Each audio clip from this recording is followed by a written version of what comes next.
Assalamualaikum warahmatullahi wabarakatuh. Selamat datang dalam presentasi kami tentang The Pyramid of Learning. Video presentasi kami ini dibuat untuk memenuhi tugas mata kuliah Psikologi Pendidikan dengan dosen pengampu Bunda Rika Surtika Dewi, MPSI Psikolog.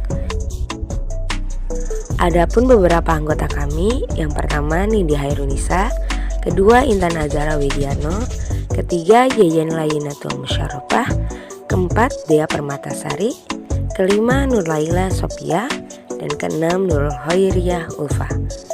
Kami di sini akan menjelaskan tentang apa itu Pyramid of Learning dan apa saja yang termasuk di dalamnya. Selamat menyaksikan. Apa itu Pyramid of Learning? Pyramid of Learning adalah sebuah piramida yang menggambarkan tentang pembelajaran manusia dari usia anak hingga usia dewasa. Pyramid of Learning digambarkan pada suatu piramida yang dimana setiap level terdapat sistem yang menyusun sistem pada tubuh manusia.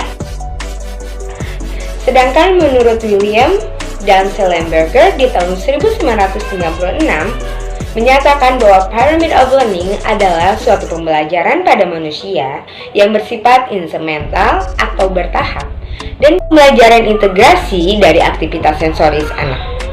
Dan pembelajaran tersebut memegang peran penting dalam perkembangan anak. Urutannya yaitu ada yang pertama sensory system, kedua sensory motor development, yang ketiga perceptual motor development, dan yang keempat adalah cognition intellect. Sebelum membahas lebih lanjut, mari kita bahas dulu yang paling mendasar, yaitu sistem saraf pusat atau central nervous system. Yang termasuk central nervous system adalah otak kanan dan otak kiri. Sistem ini bertugas untuk mengolah semua input-input yang diterima melalui indera atau sensori hingga bisa menghasilkan output berupa respon adaptif. Otak kanan berfungsi untuk mencerna dalam segi kreativitas, sedangkan otak kiri berfungsi untuk mencerna dalam segi kecerdasan dan intelektual. Tahapan selanjutnya pada Pyramid of Learning setelah Central Nervous System yaitu ada Sensory System. Sensory System merupakan fondasi utama pada Pyramid of Learning ini. Sensory System memegang peranan yang sangat penting karena jika sensory sistemnya tidak kuat, maka tahapan Pyramid of Learning selanjutnya tidak akan kuat. Sensory System ini diibaratkan seperti rumah. Jika fondasi rumahnya tidak kuat, maka rumah itu akan mudah roboh. Dan pada sensory system ini ada 7 indera sistem pada tubuh kita. 7 sistem indera ini terbagi dalam 2 bagian. Yang pertama ada sistem indera jarak jauh atau panca indera intrasensori. Panca indera intrasensori ini merupakan penerima rangsangan atau stimulus dari luar tubuh kita. Dan ada 5. Yang pertama ada visual. Visual ini merupakan penglihatan. Yang kedua ada auditory yang merupakan pendengaran. Yang ketiga ada olfactory yang merupakan pencium. Yang keempat ada gustatory yang merupakan pengecap rasa. Dan yang kelima ada taktil. Taktil ini merupakan indera peraba. Taktil bisa masuk ke dalam sistem indera jarak jauh atau sistem indera jarak dekat. Karena taktil ini tidak hanya ada pada luar tubuh kita saja, tetapi ada juga pada dalam organ tubuh kita yang dilapisi oleh kulit. Yang kedua ada sistem indera jarak dekat atau panca indera outer sensory system. Yang pertama ada taktil. Taktil sudah disebutkan ya tadi karena taktil bisa masuk ke dalam sistem indera jarak jauh atau sistem indera jarak dekat. Yang kedua ada vestibular. Vestibular bertanggung jawab pada keseimbangan tubuh kita. Maksudnya, vestibular berfungsi untuk penegakan tubuh kita. Anak yang memiliki vestibular bagus, jika dia disuruh duduk, maka dia akan duduk. Namun, ada anak yang memiliki vestibular kurang bagus, jika dia disuruh untuk duduk, maka dia memilih berlari-larian. Yang ketiga ada proprioception atau proprioceptive. Ini merupakan sistem indera yang menerima rangsangan atau stimulus pada sendi kita yang membuat kita bisa bergerak. Sensory motor development. Motor planning, suatu proses perencanaan dari pengorganisasian stimulasi yang diterima sensoris. Misalnya, ada cahaya yang menyilaukan masuk oleh otak dipersepsikan dan akan menimbulkan gerakan tangan kita untuk menutup mata atau mata kita terpejam. Ini adalah sebuah respon dari motor planning. Apabila seseorang tidak bisa mencapai kemampuan motor planning, itu disebabkan sistem inderanya yang tidak mampu mengorganisasikan atau stimulasi yang belum tercapai. Jadi, saat cahaya tersebut masuk ke dalam matanya, yang dia lakukan ialah melebarkan matanya, bukan menutupnya. Maka ini merupakan gangguan dari sensori sistem yang fondasinya kurang kuat. Selanjutnya, awareness of two sides of body.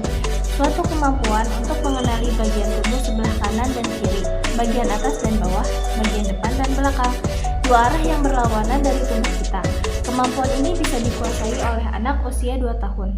Misalnya, ayo dek Salim, tangan mana yang digunakan hayo? Nah, secara tidak langsung, kita mengenalkan kemampuan dua sisi dari tubuh kita yang berbeda. Selanjutnya, postural security, kemampuan dalam membuat diri kita aman. Misalkan, anak kita mau jatuh dan dia akan refleks pegangan ke kita. Saat ada jalan licin, dia akan meminta kita untuk menuntunnya. Dan ini termasuk postural security.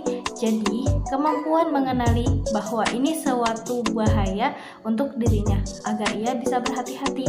Untuk anak yang tidak memiliki postural security, maka dia tidak tahu ini bahaya atau tidak, karena dia tidak memiliki perasaan bahwa ini sebuah bahaya untuk dirinya. Karena vestibular dan destalnya pun terganggu karena dia tidak bisa merasakan bahaya itu. Teman-teman, setelah tadi kita mendengarkan pemaparan dari Teh Ulfa tentang sensory motor development, poin pertama sampai poin ketiga, saat ini saya akan menjelaskan poin keempat sampai poin keenam. Nah, untuk poin keempat yaitu body scan atau skema tubuh. Nah, apa ya kira-kira skema tubuh ini? Nah, skema tubuh ini yaitu kemampuan kita untuk menunjukkan bagian-bagian tubuh kita. Misalkan ini mata, ini tangan, lalu ini kepala, dan lain sebagainya. Nah, kemampuan ini dapat dikenalkan kepada anak sebelum mereka berusia 2 tahun, sehingga ketika mereka sudah berusia 2 tahun lebih, anak-anak sudah dapat memiliki kemampuan untuk menunjukkan bagian-bagian tubuh mereka. Sehingga ketika mereka merasakan kesakitan, mereka dapat mengungkapkannya dengan jelas. Ibu, tangan saya sakit, tangan saya sakit. Tadi terkena duri misalkan. Atau ibu, mata saya perih gitu, mata saya perih. Nah, jadi anak-anak ketika mereka merasakan kesakitan, mereka tidak sekedar menangis tidak jelas seperti bayi. Kan biasanya bayi jika merasa kesakitan, tidak nyaman, mereka menangis ya, seperti itu. Nah, untuk anak-anak usia 2 tahun ke atas, bukan saatnya lagi mereka mengungkapkan rasa tidak nyaman atau kesakitan dengan menangis, tapi dengan mengungkapkan mana bagian tubuhnya yang tidak nyaman atau merasakan kesakitan. Lalu bagaimana cara untuk melatih agar mereka dapat memaksimalkan kemampuan ini, yaitu dengan kita sering bertanya, mana matanya, mana mata cantiknya, nah seperti itu, atau mana hidung peseknya, atau mana hidung mancungnya gitu. Nah, biasanya kan ibu-ibu sering menanyakan hal seperti itu ya, membercandai anak-anak dengan seperti itu, atau dengan melalui nyanyian dan lain sebagainya. Kemudian yang kelima yaitu reflex maturation. Nah, reflex maturation ini yaitu gerakan alamiah. Nah, yang perlu kita ketahui bahwa seorang bayi ketika mereka pertama kali lahir, mereka telah membawa gerakan refleks primitif, sehingga itu termasuk gerakan alamiah, di mana contohnya gerakan mereka menoleh ke arah satu sisi.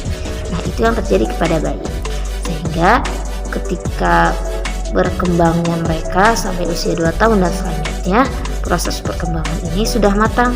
Misalnya kemampuan tadi berubah menjadi mereka dapat berguling, kemudian dapat merangkak, kemudian dapat berjalan, kemudian dapat melompat dan lain sebagainya. Nah, proses perkembangan ini ditandai dengan semakin banyaknya gerakan otomatis yang terintegrasi pada tubuh anak.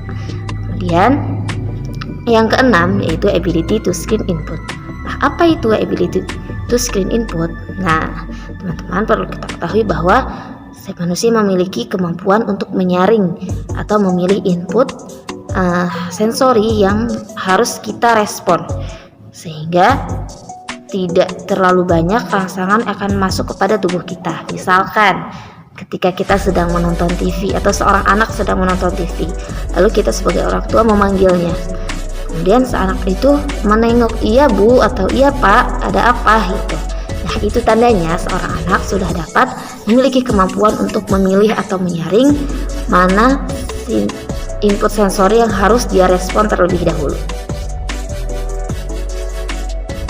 Selanjutnya yaitu perseptual dan motoran. Jadi di bagian ini kemampuan yang ada di bawahnya perseptual motor development terdiri dari pertama yaitu auditory language skill. Nah, di sini rentang pada usia 36 sampai 60 bulan. Nah, pastikan juga pada usia anak ini sudah mampu memberikan respon terhadap perintah yang ada. Nah, kemampuan anak dalam menerima input auditori, kemudian menganalisa dan memberikan respon terhadap input auditori yang diterima.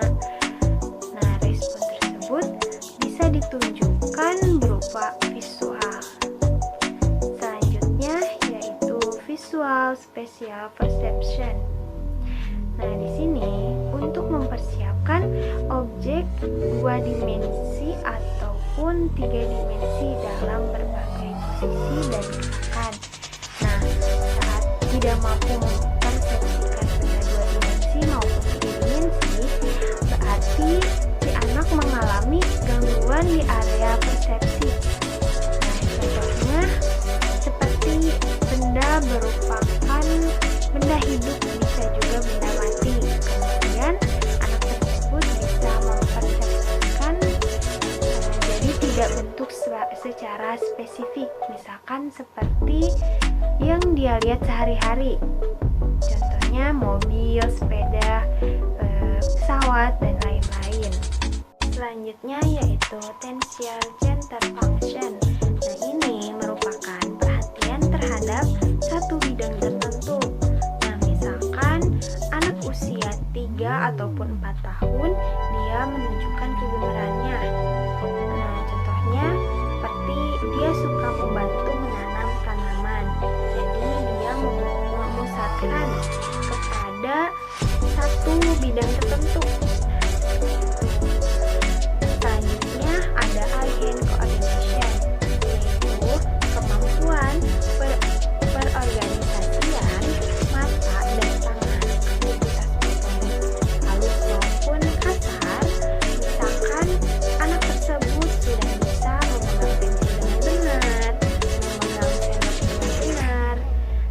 Nah, eye hand coordination ini sangat terpengaruh oleh kemampuan merangkak. Selanjutnya ocular motor control. Nah, kemampuan ini mata dalam mengkontrol suatu gerakan, jadi di mana kesikapan mata dalam mengkontrol suatu gerakan tersebut. Selanjutnya bagian-bagian dari perceptual motor postural adjustment. Nah, dalam kemampuan ini integrasi ketujuh indera untuk mempertahankan posisi tegak tubuh dan cenderung di anak-anak usia sekitar 36 sampai 60 bulan. Jadi di usia 3 sampai 6 tahun di usia ini tidak matang-matangnya dia dalam menanggapi stimulasi. Baik, poin yang terakhir yaitu cognition intellect. Seperti yang telah kita ketahui, bahwa piramida pembelajaran merupakan suatu model yang dikembangkan oleh William dan Schellenberger yang menjelaskan tentang tahapan-tahapan perkembangan seorang anak, mulai dari konsepsi, kehamilan, perkembangan sensori atau indera, perkembangan motorik halus dan kasar, kemampuan memproses informasi, berkomunikasi, kemampuan mengelola diri, hingga pada puncaknya yaitu kemampuan academic learning atau kemampuan akademik yang lebih dikenal dengan calistung atau kemampuan baca, tulis, dan hitung. Nah, dalam tahapan cognition intellect ini, kemampuan akademik merupakan puncak, yang mana apabila kita ingin mencapai puncak itu, kita perlu melewati tahapan demi tahapan sebelumnya. Karena jika tahapan itu terlewati begitu saja, maka akan terjadi hambatan yang akan membuat tahapan ini sulit untuk dicapai oleh anak. Sedangkan kebanyakan yang saya temukan pada saat ini adalah orang tua menjadikan tahapan ini sebagai titik dasar atas kemampuan anak. Yang nyatanya, kemampuan cognition intellect ini berada di puncak dan perlu melewati dasar piramida pembelajaran terlebih dahulu. Nah, di sini disebutkan bahwa cognition intellect ini merupakan kemampuan klimaks dari anak usia preschool di rentang usia 4 sampai 6 tahun. Untuk bisa mencapai klimaks ini dengan tepat waktu perlu penguatan pada tahapan sebelumnya, penguatan pada sensory system, sensor motor development, perceptual motor development. Dengan melewati tahapan-tahapan sebelumnya dengan lancar, insya Allah anak juga dapat melewati kemampuan klimaks ini dengan lancar. Lalu pada usia ini juga anak mulai mengenal bentuk garis, huruf, angka, bangun dasar, warna yang kompleks, berhitung yang sederhana, dan anak juga sudah dapat menyusun kosakata yang sebelumnya ia kenal menjadi sebuah kalimat dan bisa bercerita. Lalu di sini juga ada peran orang tua dan guru yang sangat mendominasi. Di sini juga peran orang tua dan guru sangatlah penting bagi anak-anak, karena tentunya anak-anak itu masih sangat memerlukan banyak pijakan-pijakan serta motivasi untuk dapat mengembangkan cognition intellect-nya. Selain itu juga yang perlu diperhatikan adalah cara penyampaiannya, karena untuk belajar anak itu memiliki prinsip yaitu bermain sambil belajar. Nah, jadi di sini guru maupun orang tua dituntut untuk menjadi lebih kreatif guna memaksimalkan kemampuan anak. Lalu yang terakhir ada aktivitas motorik cenderung lebih mudah ditangkap oleh anak pada tahapan preschool ini. Terima kasih banyak. Semoga bermanfaat. Wassalamualaikum warahmatullahi wabarakatuh.